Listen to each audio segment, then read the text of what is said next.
Well, thank you so much for tuning into 94.3 Radio 1. This is your gal pal Pallavi, and I'm super excited because we are back with a brand new episode of our health segment, Wellness Wackhacks. And joining me in the studios right now is my expert, Irina Sharma. She's a Dubai-based medicine practitioner. She also happens to be an entrepreneur. She is a huge advocate for holistic health, and I think that just opens a vast realm of conversation for me with her that I'm going to do. But for now, welcome to the show, Irina. Wow, all in one breath. Thank you so much. What a flow. So, Irina, I want to talk to you about so many things actually, but I would start by addressing what a difficult and fast-paced world we live in, where there are so many things to do, right? So many deadlines to meet, so many commitments to sort of cover, and then there's health to be taken care of, which I think surprisingly everybody fails to do. So some thoughts on that? So how I would break it down is, what is that step one can take? There's a quote that I always like, which is from actually my book that I'm writing right now, which, is I always say self-responsibility is the key to healthy longevity. So when you have health, you have everything else, right? When we're unwell, even if it's a headache, everything looks dramatic and painful around you. So I think once we make a decision to be responsible, and COVID in one way was great because everyone was doing this self-help thing. We didn't have a choice, so that was forced. However, everyone's back onto the crazy rhythm. I don't believe the times now compared to the olden days were any different. When I was in school, the same chaos, the same lifestyle, everything, fine. We didn't have mobiles, we had pagers, people didn't have pagers, all that thing. However, it was still crazy.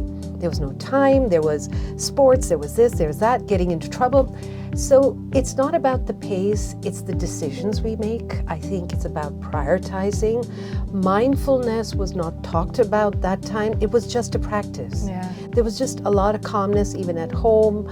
I get it. I look at my nieces, nephews, people around me and all that everything's crazy. We're running this rat race, but we don't know what direction and what is at the end. So there's no focus. So what do you want to achieve? So I think those beautiful, simple questions you ask, and it simplifies it. So let me ask you one question, and forget about all the health problems and those biohacking and the biohackers out there. In a day, how many times do we all ask ourselves, am I breathing right? Barely. So if we're not breathing, how are we living? You know, so I'm not going into the yoga aspect. Oh no, I go for a yoga class. Yeah, you breathe well for 1 hour out of the 23. So I think we owe ourselves, our body that's taking care of us, the organs that are my best friends taking care of me, that, hey, I need to nurture it. So if we don't apply common sense and responsibility, then I have nothing to say, you know? Then we are stupid. I think it all comes through one's maturity and wiseness. Just like you said, we need to prioritize it. But I feel, especially I can speak for this generation, we only prioritize it until we like sort of hit rock bottom and have all the repercussions and then face all the things that we do. And that's when like one day we have this wake-up call and we want to change things, and we would work on it for a very minimal point of time, but just like get back to, just like you said about COVID, a lot of us were doing these little regime of washing hands time and again, which I think we are supposed to do it every single day. Absolutely. But it just doesn't come really. Well, then again, I understand generation gaps and all, but when I was also growing up, I had a chaotic lifestyle.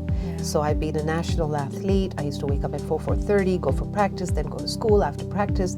After school, go back to practice. I was a dancer also. The only times that time we could dance was nightclubs. So, but what I didn't realize, was the clock was ticking. I knew my body was giving me warning signals, but I didn't listen. So I do again come back to that. It's not a generational thing. It was there before too. We had the drug, sex, rock and roll happening, that too. You know, everything was there. However, the environment was calmer.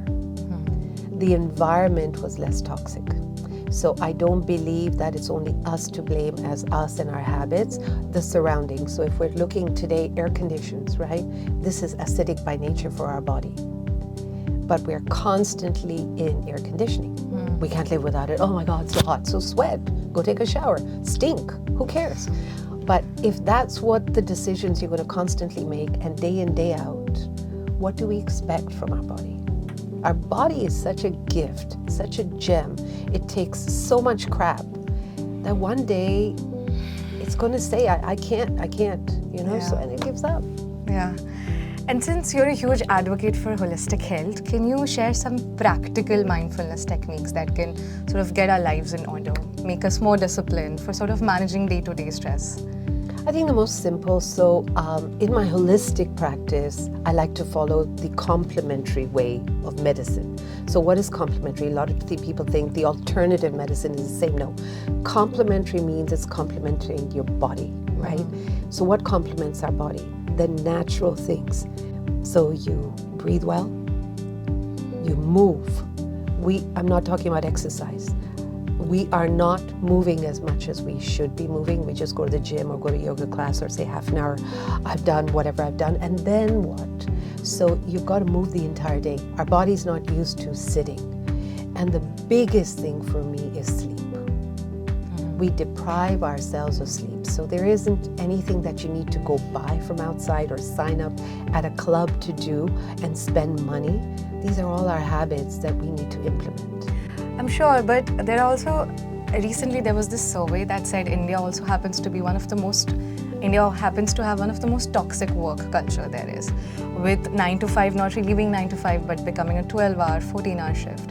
So when you are in office sitting for so long working on something and romanticizing this whole, obsessiveness about being ambitious, how could one really have the right proportion of balance for health? I'll just get up right now. Sorry, this is a movement. Stretch. How many times do you stretch? We don't. Shake it. I'm serious. How many times do we get up mindfully and say we got to get up and stretch our body? That's all I'm asking. Mm-hmm. So movement maybe doesn't. Oh, maybe just the sun. How many times do we just go and that's it? Get that sun. So we all talk about vitamin D. We all falling unwell because of the deprivation of vitamin D. 94.3 Radio 1.